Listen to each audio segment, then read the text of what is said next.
Hello. Hello. Apparently, it's a big day. I think it's a big day every day, don't you? Gosh, I have no idea what I'm doing here. That's cool. Maybe somebody can chat. Chat!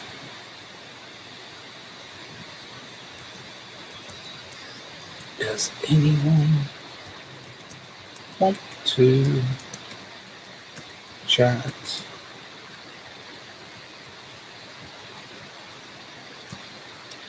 Yeah.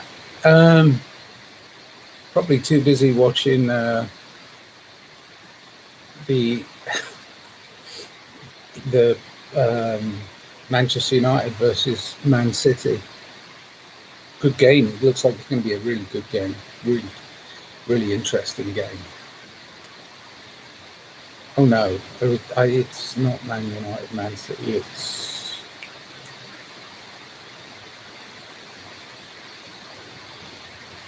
Trump versus Biden. That's right. I knew it was something to do with sports. Sarky, aren't I? I think this is an important one though. Oh, I'm going to do the same as I always do, which is straighten my chair, straighten my back, sit up straight. Hello, hello. I don't know why I say goodbye. You say hello. You say yes. I say no. You say stop. And I say go, go, go. Oh, don't get too locked in to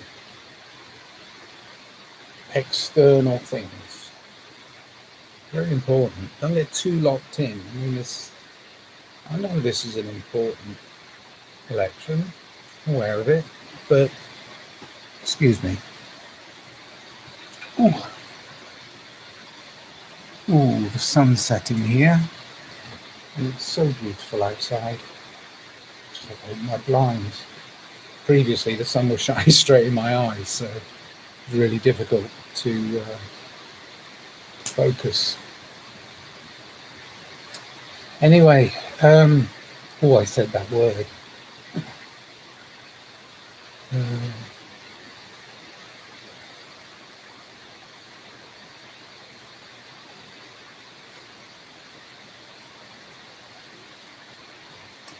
It's funny how it's turned out. This whole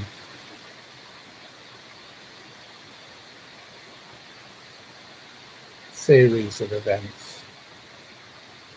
And we knew 2020 was going to be an election year. Did we know that it was going to be so significantly different from any other previous election? Well, no. I mean, is it? Maybe. I mean,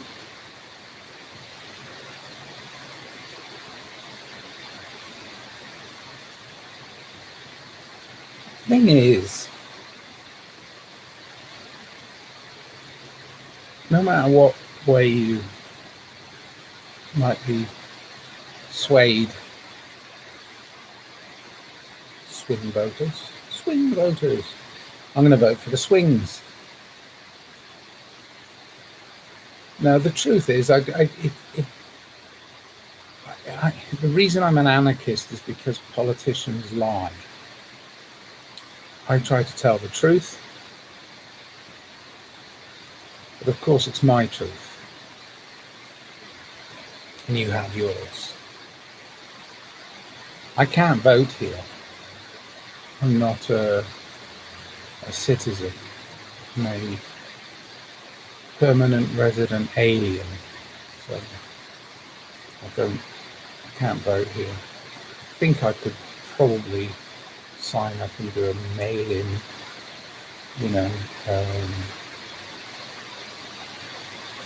vote in the UK, some sort of proxy. I don't know. I mean, there's many things I don't really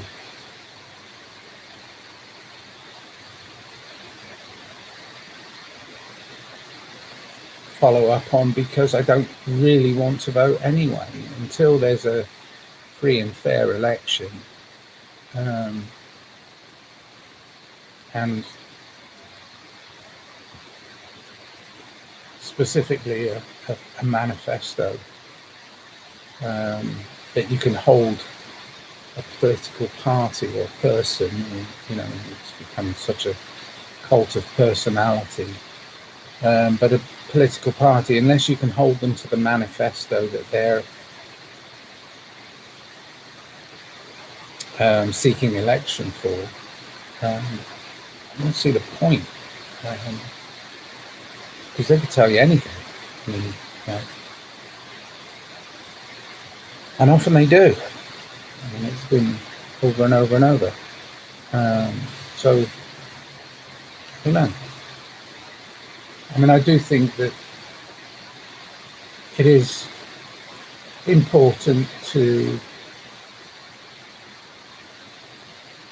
have your say and have freedom and freedom of speech, but both sides say they protect that, and neither side does. So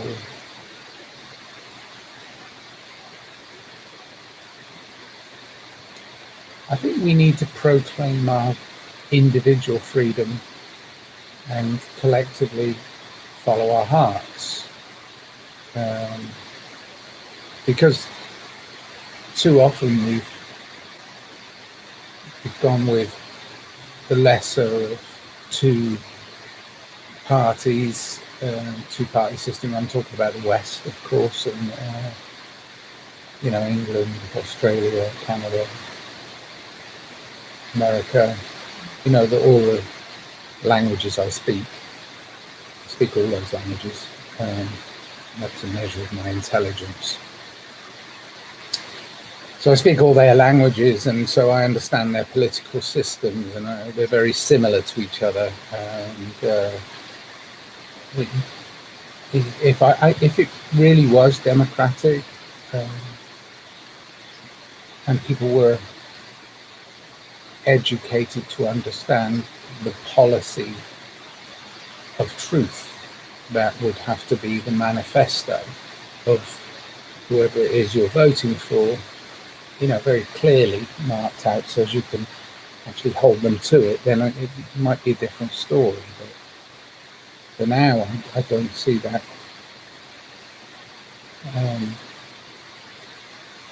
So I'm not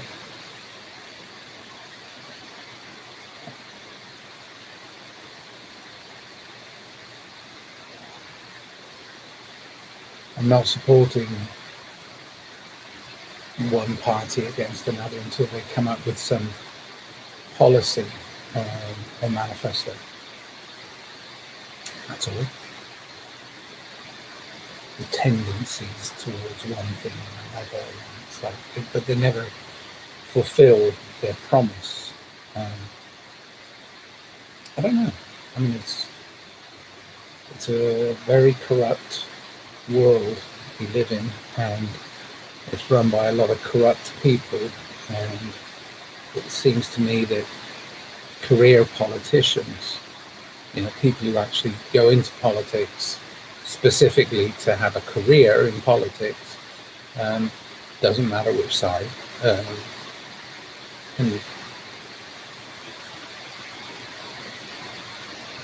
I think the ideology that I saw when I was younger, where people were committed to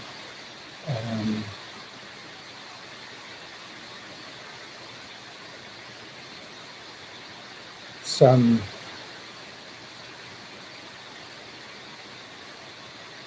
belief system and ideology, political ideology, more this way, more that way. Now it's just mudslinging, and it's just, oh, you're a communist, oh, you're a fascist. And it's like, oh, stop, let's find a middle way in which we can peacefully live, and love, and more importantly, take care of our beautiful planet, and our beautiful world, and our beautiful universe, because it belongs to us all, you know, no matter which colour football team you support. So,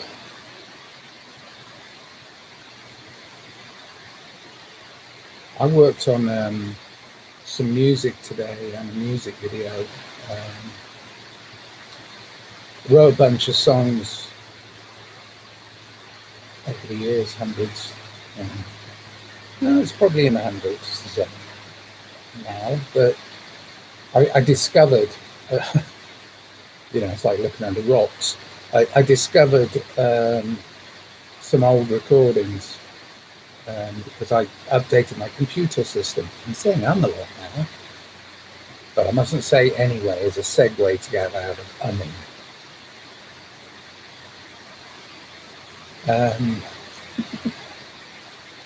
I found some music.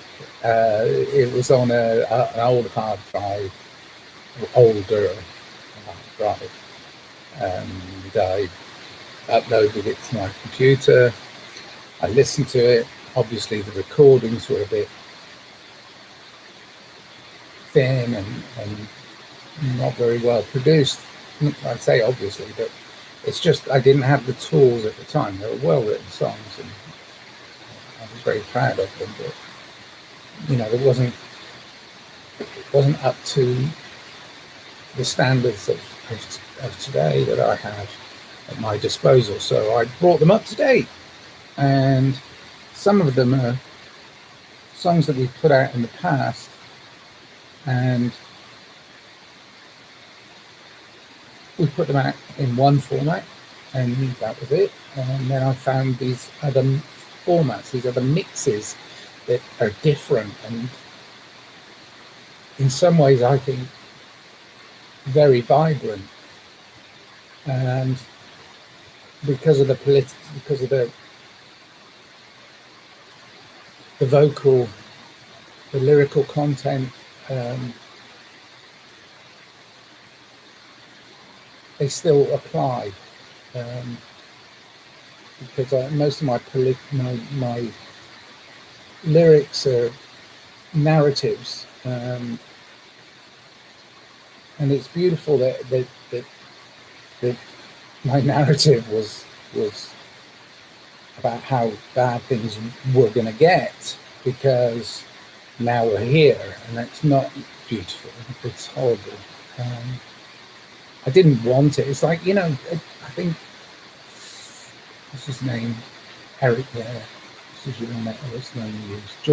George Orwell, on his deathbed, was quite proud of 1984 that he wrote in 1948. So he, you know, but at the same time, he's like, we weren't any closer to a resolution to get away from totalitarian rule. So it's like, you know, his warnings went unheeded somewhat. So it's not very satisfying when your warnings go unheeded, because what happens is, you know, you look at it and go, oh, was there a better way? You know, was there a better way of communicating that? And then there was, because obviously the communication didn't get through. But maybe it will now. Maybe re-releasing these previously written but never before heard recordings. Oh, good. I got a good loop. Yeah, maybe that they will. So I'm preparing them for release. I mean, the three that I worked on over the last couple of days, all three were written and recorded in the 1990s, I think. Yeah. So it'll be interesting to see what people think of them. it'd be nice if somebody actually interacted and told me. Some people do. Um, so, let me know. I'm going to put out a different version of a song called Warzone. Joe Reyes was one of our guitarists at the time, and he did a mix, and we recorded, I think, on ADAT, and he did a mix of Warzone. ADAT was a digital format home recording device, and I've just remastered it, and that's a good song. A different version of Liberation called the City Mix, because it's the lyrics are about liberate your mind and liberate the city. And I can remember, gosh, years ago, going back to the 80s, writing and recording that for the first time with our original drummer, Rob Sharples. This was an updated version of that, post Rob, but it's still relevant. You have to liberate your mind in order to liberate the city. So whatever. So Liberation, City Mix, and the other one is a version of Charlie Said, which I call My Fault Mix. And part of the lyric is, it's kind of tongue-in-cheek. Charlie Said was kind of written as a not necessarily throwaway lyric, but written as a more fun dance track. And this version of it it's it goes on about beg forgiveness once too often, never got a fair result. My resolve will never soften. It's your San Andreas fault. It was kind of me poking fun at the media, but then I became part of the media. You see, it's like Jello Biafra said, "Stop blaming the media, be the media." So in a way, it's kind of like, so it is my fault. Anyway, those 3 songs will be coming out soon, probably only on Bandcamp, which is risen to become the best platform for independent artists, because they give most of the profits to the artist. You have a free website to upload your music to, and put information on, and then you can put it out to the public, and you get the money back via whatever bank account setup you've got going on, but you get a large percentage, whereas the streaming media people, YouTube, Google, they probably own Spotify, Deezer, and all these other things. I mean, the larger, bigger distribution, simple, easy, click your phone and listen. Those are streaming services are actually not doing much for an independent artist. They're much more aimed towards the old paradigm of the major record companies had, which was they promote. I mean, I'm not saying you can't listen, but it's like they promote people that have already made a considerable amount of money from their music, and it just consolidates that as what's normal.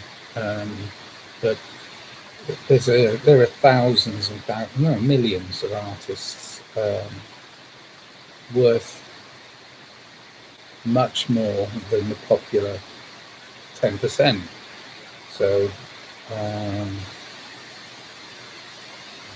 you have to make a living if you can.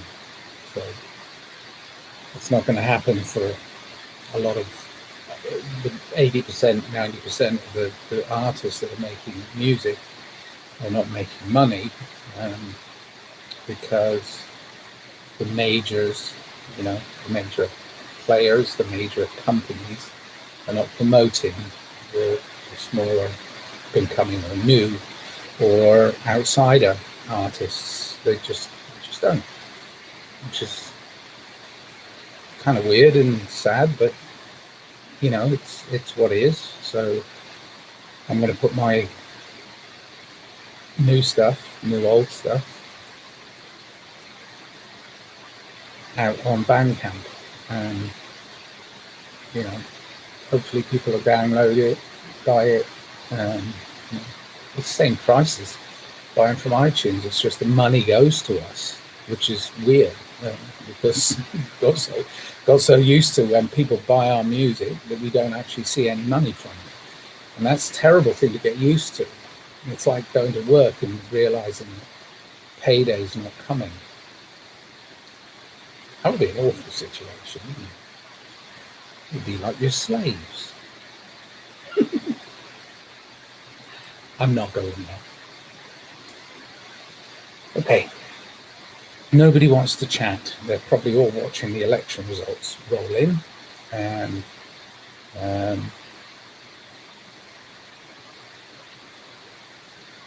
oh, by the way, my book's selling. That was surprising. Sad, really, because the independent publisher that I had my book published through, brilliant man called Paul Richmond, his independent publishing company, it's called Human Error Publishing. He printed them and sent copies to me, quite a lot, and I've distributed them as freely as I can. But where it's selling is due to shipping and handling and price and all that stuff. Where it's selling the most is Amazon. But of course, I'm not seeing any of that money. I'm seeing some of it, but only, that's going to Paul, to the publishing company, and then comes to me as free books to give away, which is fine. I understand what Paul has to go through to promote stuff. So it's but again, it's like, you want to play with the big boys. But copyright 2020 by Human Error Publishing and Nigel R. Mitchell, all rights reserved.